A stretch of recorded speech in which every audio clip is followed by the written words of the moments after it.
the launch, Helen Marie, was tied up safely in the tiny fishing harbour of Crowdy Head, about 30 kilometres north of Taree. The crew were mopping up after their ordeal at sea. The cruiser was on its way to Surfers Paradise from Sydney.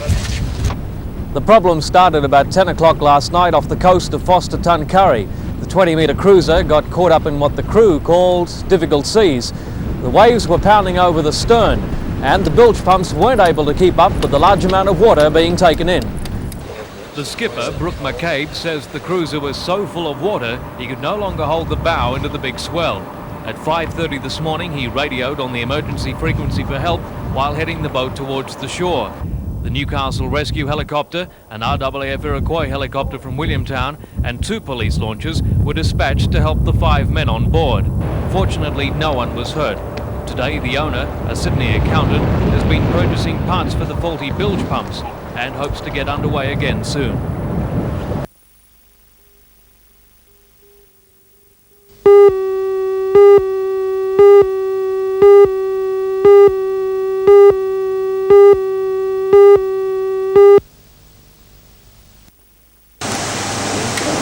The council's representatives at today's meeting of the Aboriginal Local Government Association are having enough difficulty getting their own organisation afloat, and yet it was suggested to representatives that they establish a regional association of councils.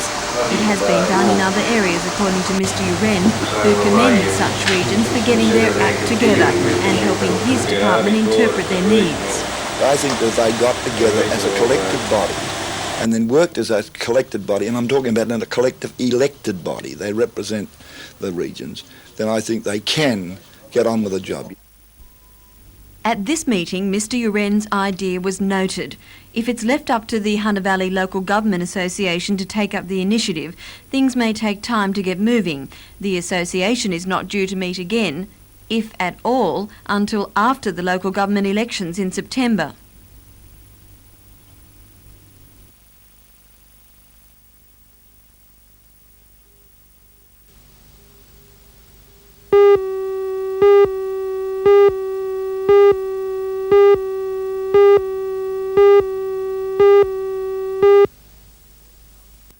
To be called Charlestown Quay, the proposed development will make quite a splash in the Charlestown retailing pool, according to agent Jerry O'Doherty.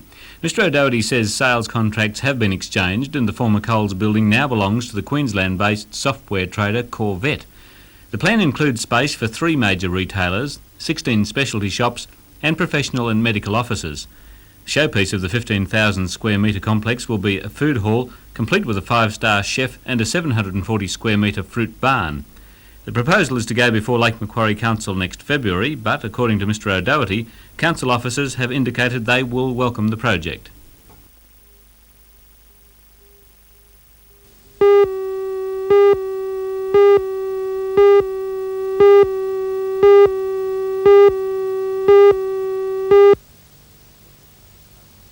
Yesterday, the Department of Defence gave the Parliamentary Public Works Committee the reasons why it's necessary to spend some $105 million on Williamtown to bring it up to date as the base for the RAF's new tactical fighter, the FA-18. The normal role of the committee is to ensure that major expenditure like this is cost effective. But at this hearing, the committee will also hear submissions from some resident groups opposed to the expansion of RAF activities. However, with work worth $15 million already given the go-ahead because of its urgency, it seems unlikely that anything will alter the schedule of construction work. The chairman of the committee, Senator Foreman, says he believes the hearing will go smoothly. I think that things are going rather smoothly and will go rather smoothly as far as the whole hearing is concerned.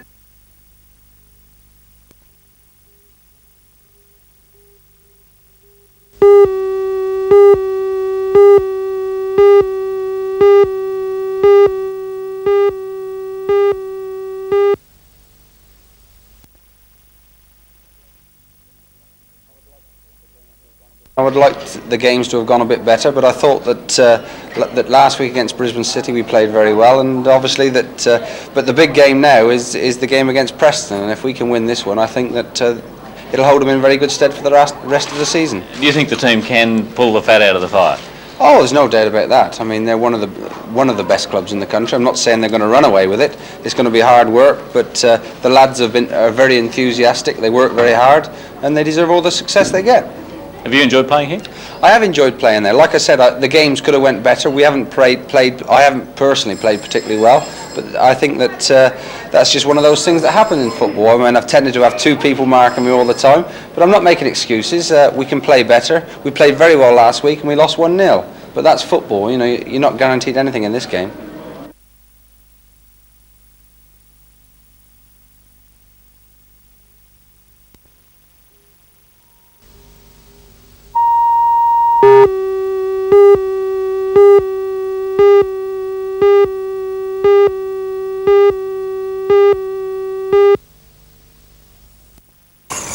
Like most good ideas, it's a simple one.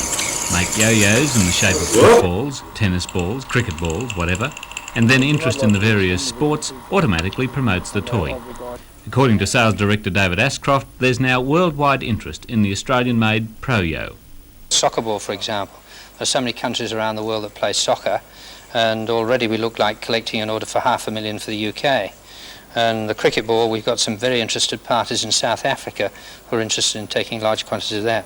Yes, we believe that wherever the country plays either soccer or rugby or cricket, we have a potential market. But does it work? Well, experts Manuel Angeles of Mexico and Leo Santos of the Philippines, who seem to be able to make any yo-yo just about talk, both agree the Australian development is a good one.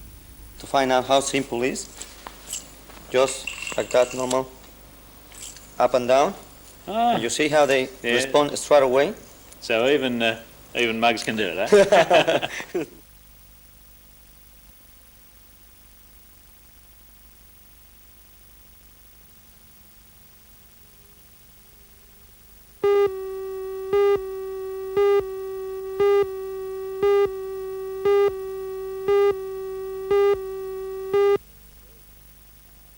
It's very strong. Mark Harry's coming. Mark was the captain of the Commonwealth Games team that won the gold medal in Brisbane. Cuthbert Merringer is also an ex-Australian player. John Chew, he's Indonesian birth. He's a very, very strong player. And the other three men are comparative newcomers, John Grano, David Lamb and James Lai, but it should be a very strong side. And of course there is something for all spectators. I believe the junior veterans are playing, which you are a member of the New South Wales veteran side on the weekend. Yes, I was lucky enough to be selected in the side. Our top two players, Mike Rawlings is an ex-Australian Open champion. Peter Chin won the triple senior titles in the state this year. Jim Pritchard, Darryl Hannaford. It's an all Newcastle men's side. The ladies' side is my wife Sandra, Elsie Pritchard, Joan Price, and two ladies from Wollongong, Sylvia Snow and Joyce Marr. So I think we must have a good chance of defeating Queensland.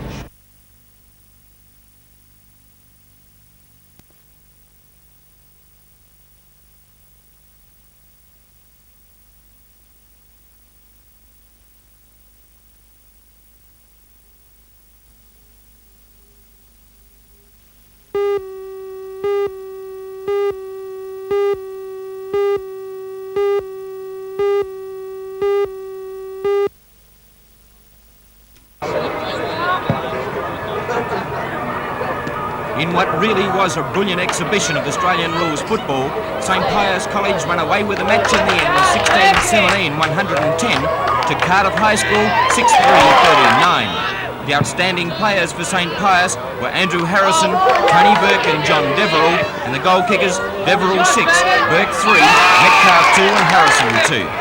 For Cardiff, Tony Clark tried hard all day and was certainly their best player. He also picked up 3 goals. St Pius now go on to play in the state finals of the Lions Cup.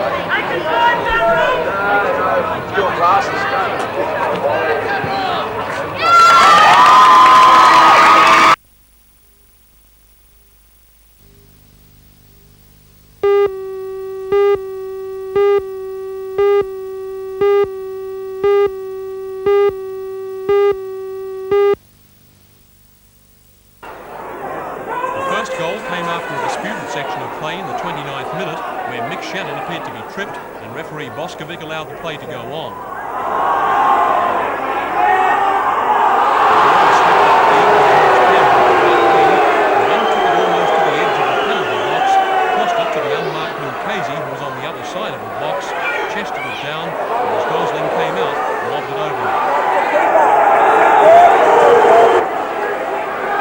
Then Newcastle hit back in the 32nd minute when Joe Senkowski picked up a loose ball from about 30 metres out and let fly with a magnificent right foot half volley that left Preston keeper Wilson just standing on the goal line as the ball rocketed into the top right-hand corner.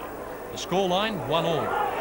Newcastle then took the lead in the 40th minute when they got a corner that was placed short to Senkowski, who cornered in with his right foot and found Craig Mason rising above the Preston defence, moved down slowly into the right-hand corner of the net as the Preston defence just stood and watched. The second half was characterised by Newcastle generally playing defensive. Preston were unable to create any real clear-cut opportunities. So, deservedly, Newcastle won 2-1 in front of a crowd of about 3,000, and in doing so have moved into second place in the National Soccer League ladder after St George's 2-1 loss today to Sydney City in the other NSL game. KB are now only 3 points behind NSL leaders Preston.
Thanks, John. Good morning. Well, it's still raining out here, and by the looks of things coming from the south, it's going to rain for another few hours yet. It's just very dark from the south, and it's all moving this way.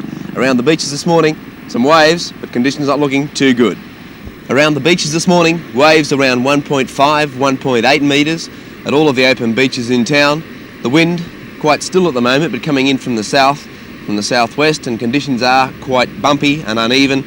There aren't any rideable waves at the open beaches at all for the surfboard riders. If you're super keen, try the southern protected corners, Stockton, Nobbies, Blacksmiths. I'm afraid here at Merriweather we have the same old problem, beach closed due to unsafe water quality. If you'd like to go for a swim this morning, take care because all of our city beaches are quite dangerous. Now a look at the weather, and the forecast reads early fogs inland, cloudy with a few showers but clearing to sunny periods. A cool day with southwest to northeasterly winds at 5 to 15 knots, that's 10 to 30 kilometres per hour, and seas slight on a moderate swell. Newcastle expecting a maximum today of 17 degrees, 16 degrees for Scone. High tide will be at 8:54 this morning, 1.3 metres. The next low tide will be at 16 minutes past 2 this afternoon at 0.5 of a metre, and the outlook for Tuesday, fine, mild with northerly winds. Well, there we have it. Still raining on the coast. Newcastle expecting a top of 16 degrees. For the board riders, waves around 1.5 to 1.8 metres, southern protected corners only, those winds switching around to the northeast. Maybe tomorrow we'll have some good waves.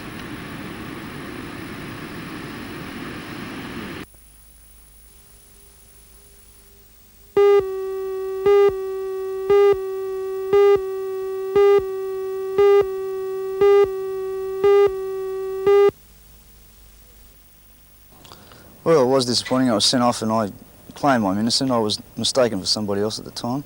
What exactly happened without, going into great detail?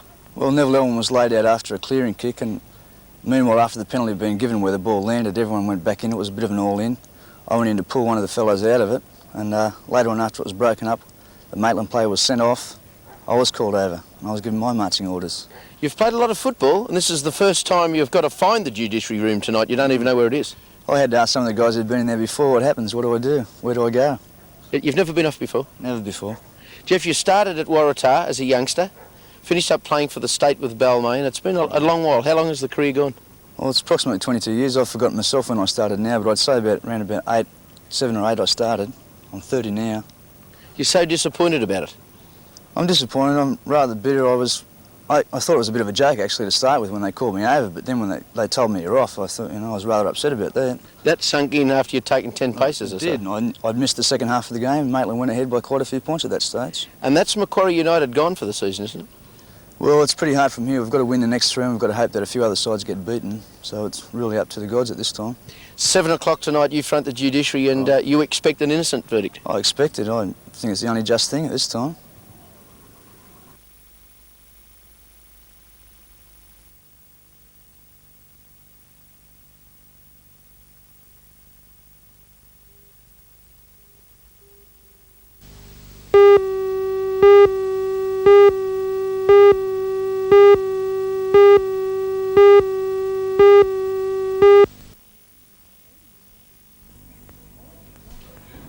Alderman Robertson attended last night's council meeting, which started at 6:30 and was still going in the early hours of the morning when he collapsed in the corridor after informing colleagues that he wasn't well.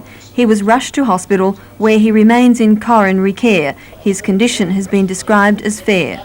Alderman Robertson is retiring from local government in September after 9 years on the City Council. During last night's marathon session, the City Council decided to allow Supernova the use of the old incinerator building in Parry Street. However, those behind Supernova must meet certain conditions, including the restoration of the building to the satisfaction of Council, which did intend to demolish it. Supernova's supporters believe the incinerator is an ideal site for their idea to develop a science and technology museum. The building needs extensive repairs, and if Supernova is to have Council's backing, it must be shown that sufficient financial support can be arranged to get the project off the ground.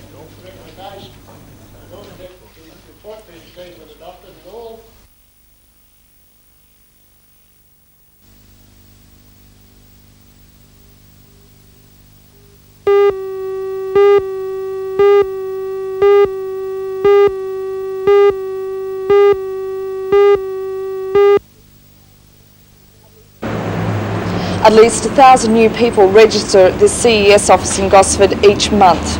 Gosford's unemployment rate is twice the national average, and that's the reason why the Lord Mayor, Alderman Barry Horn, has convened the conference. Well, by people investing their money who've been sitting back doing nothing, I think that they'd need some persuasion to do that. I think we can persuade them. Also, I think that we may be successful in attracting government departments to relocate here, which I think is an essential thing if Gosford is to proceed. And thirdly, perhaps to develop our industrial land and attract industrialists to come here from Sydney as well.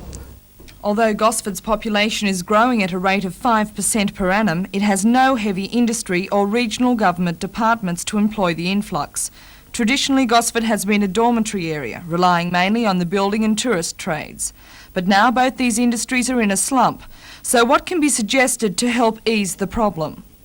I'll be suggesting that we change our employment base from a seasonal workforce, that is in the hospitality and retailing industry, and try and concentrate on decentralisation of large industry, especially in the engineering trade. It's hoped that by the conclusion of next week's one-day conference, the government and employers will have a greater appreciation of the unemployment problems in the region, and that a strategy to overcome the plight can be worked out.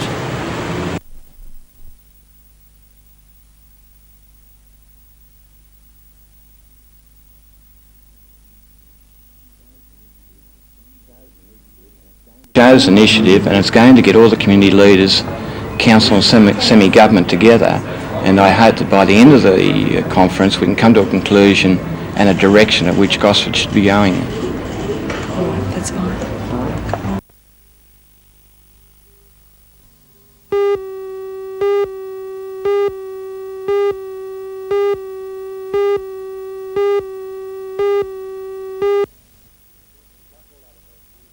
like all other health funds, we've been lobbying for it for quite some time now, and it's all come to fruition from our point of view with this offer from the Health Insurance Commission. Now, you said you've received the offer. No doubt you're going to accept it. Well, of course, I would presume that that will be the decision that our board will make, but of course the offer has to be considered by senior management and the board, and that will be done within the next week or so. Why do you think Medibank hasn't been asked to be the agent here? Well, because of, particularly in Newcastle, in our region, Newcastle and the Hunter region, NIB has an extensive network of branch offices, and not being critical of the Medibank private activity whatsoever, but they are restricted to a relatively small number of offices in our region. So we do hold the lion's share of the health insurance activity at the moment.